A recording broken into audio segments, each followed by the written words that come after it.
E aí, mais uma análise de hoje? Hoje vamos falar sobre VCJR11, um fundo imobiliário que me pediram lá no Instagram, então já aproveito para seguir lá, mas vamos dar uma analisadinha como é que tá o fundo. Aqui no relatório do mês de novembro dele, né, um fundo que hoje tem 1,4 bi de patrimônio líquido e o valor dele que você consegue comprar no mercado com um PVP aí muito baixo, né, é de 1 bilhão, né, então você consegue comprar 1,4 bi, 1,5 bi investido por 1 bilhão, né, interessante comentar sobre isso. E o fundo, para mim, não faz sentido nenhum, ele tá sendo precificado da mesma forma que o ABIT, o HCTR e o IRDM estão sendo especificados. Então, assim, o VCJR11, sem problema nenhum, está sendo precificado da mesma forma que outros fundos problemáticos estão sendo precificados. Para mim, não faz muito sentido isso, né? Mas, de toda forma, voltando aqui para o fundo, ele paga normalmente essa média aqui de 0,9 por cota, né? Provavelmente vai continuar pagando isso aí para os próximos meses. Nesse mês agora de novembro, ele desembolsou 9 milhões e aí vai desembolsar mais 31, né? De um total de 40, num empreendimento na Itaimbibê, pela incorporadora Unacorp. E aí, essa operação ela tem boas garantias aqui, é justamente o que ele comenta.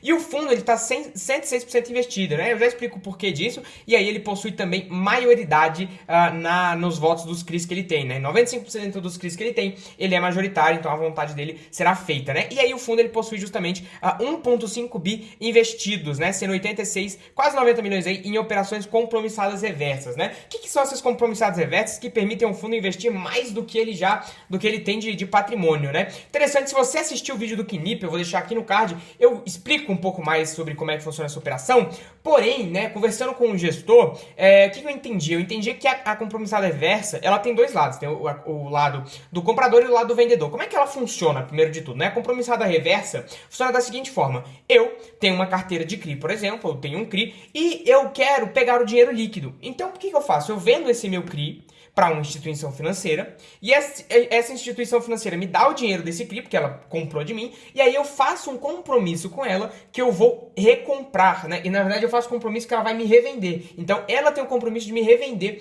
esse CRI. Basicamente é a mesma coisa que recomprar, né? Revender, recomprar do lado do comprador, enfim. Aí essa instituição vai ter o compromisso de me revender esse CRI. E aí nessa transação aí, para me dar o dinheiro líquido e depois eu comprar de novo, ela vai cobrar os juros, né?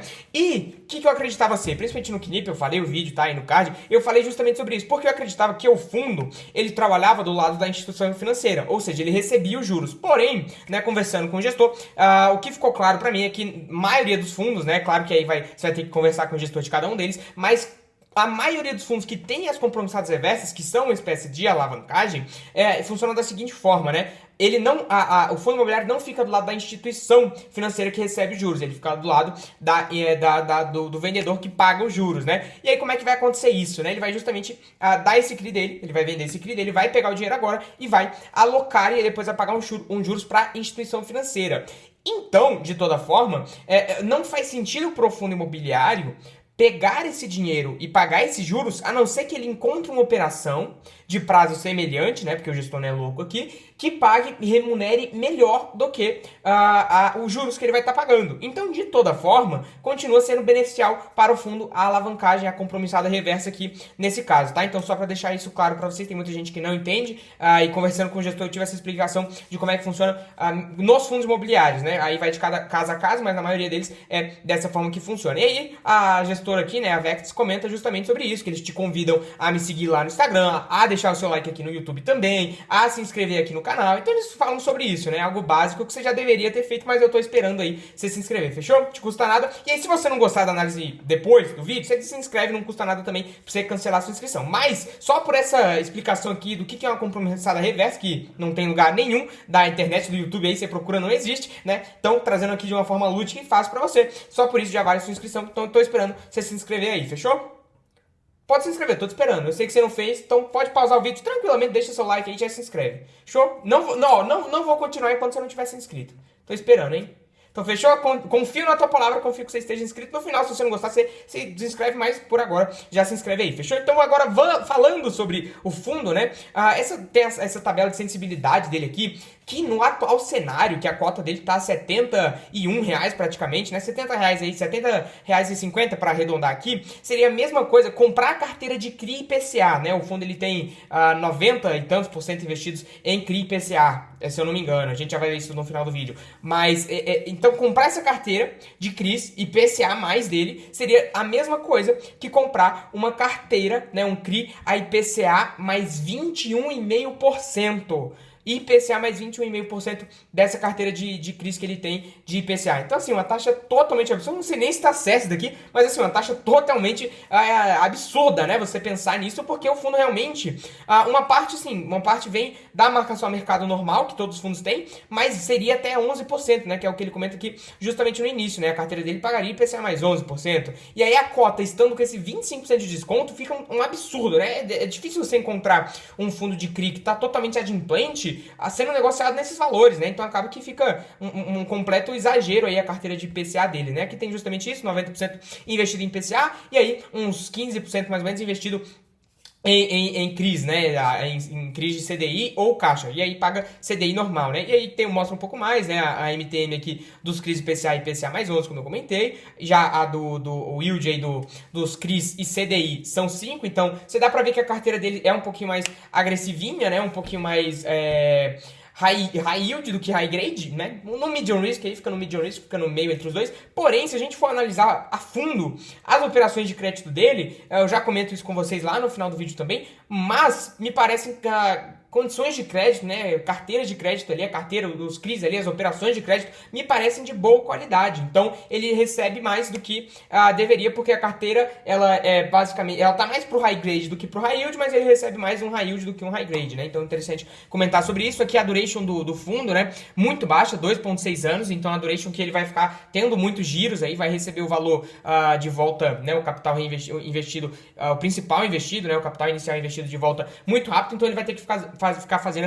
essas trocas aí. O que, por um lado, é bom pro fundo. Porque como ele tem essa alavancagem que permite que ele invista mais do que ele teria de patrimônio, essa troca de operações rápidas é bom. Porque o fundo só tá com esse caixa todo aqui, que conseguiu fazer essa operação aí de 9 milhões, inclusive vai poder aumentar, diminuir a alavancagem se ele quiser, na verdade, né, aumentar o nível de desalavancagem que ele tem com esse caixa. E por que ele tem esse caixa? Justamente porque como a duration é rápida e ele tem amortizações dos CRIs frequentemente, e foi o motivo que ele tá com esse caixa aqui, ele consegue justamente ficar tendo esse giro aí e consegue acumular caixa, diminuir a alavancagem, aumentar a alavancagem se ele quiser, então ele consegue ter esse fluxo de dinheiro muito mais rápido, né, então interessante. E aí ele comenta justamente dos setores, né, residencial, outros corporativos e hotel, então dá pra ver que é um pouquinho mais arriscadinho, né? Fica no medium risk, e aí tem as maiores exposições, residencial Alto nas Nações, Hotel Fazano, Cidade Matarazzo, Cirela e residencial JK, né? A gente já comenta um pouco mais sobre elas. Aqui tem a carteira por indexador, a gente já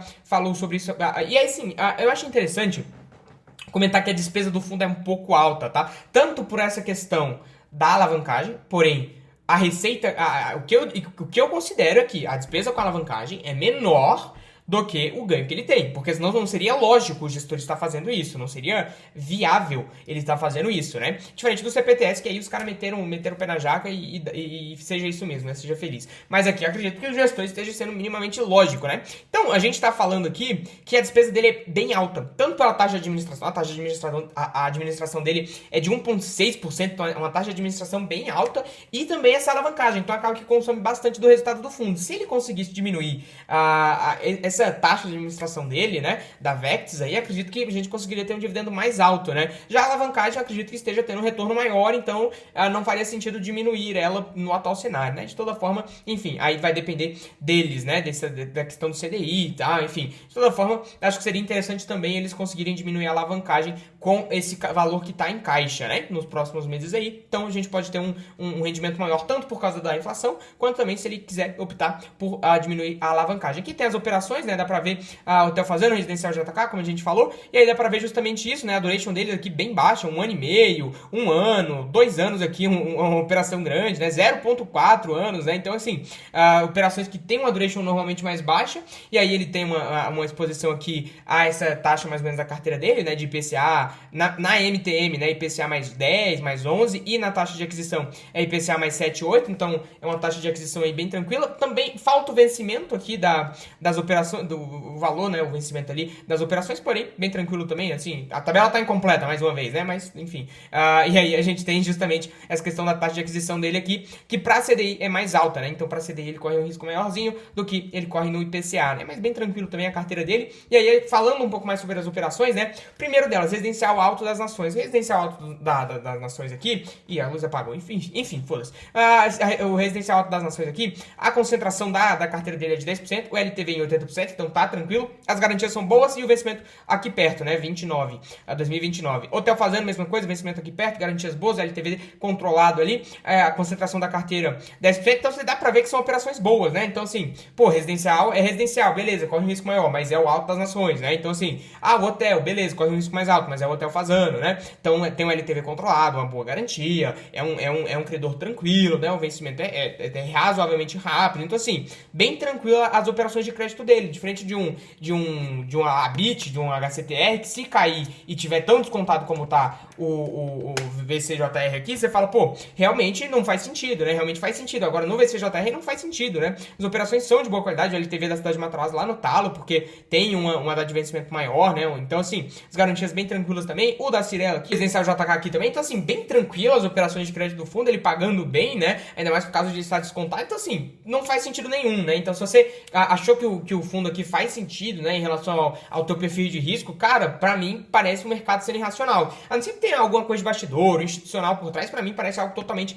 irracional. Mas sobre o VCJR é isso, inclusive se você quiser ter acesso a essas análises mais aprofundadas, também ter acesso a elas antes dos outros, né, e acesso direto a mim, então por exemplo, questão de compromissada reversa, eu podia ter escolhido não comentar nesse vídeo, mas comentei, mas se você quiser ter esse acesso a essas informações, né, de eu falar o que eu tô achando, a gente tem a comunidade Cine, né, eu vou deixar o link aqui na descrição, que é justamente um lugar onde eu comento tudo isso que eu estou enxergando, tudo que eu acho que faz sentido ou não, eu comento lá dentro, e aí também você tem acesso tanto a mim quanto às análises, né, então você tem uma plataforma com todas as análises que a gente faz ali, leitura de fato relevante diariamente, call uma vez por mês, e também, né, a gente tem um grupo, uma comunidade de membros que a gente troca essa ideia por lá, então a gente conversa, a gente troca ideia, eu comento o que eu tô fazendo, as operações da minha carteira, enfim, converso com o pessoal sobre isso lá, então você consegue ter esse acesso não só a mim e ao que eu estou fazendo, o que eu estou pensando, com mais de 5 anos investidos aí, um valor, alguns milhões aí, e também a outras pessoas para você entender o que elas estão fazendo também, então é a comunidade, né? Então, se você não conheceu ainda, te apresentei aqui agora, e também, se você já conhecia, mas ainda não tomou essa decisão, ainda não garantiu seu acesso por algum motivo específico, e tá precisando daquele empurrãozinho, vamos fazer o seguinte, me chama lá no meu Instagram, lá na minha DM, que eu te envio um cupom de desconto para você poder tomar esse empurrãozinho e garantir seu acesso e tomar essa decisão. Fechou, meu querido? É isso, é nóis, valeu!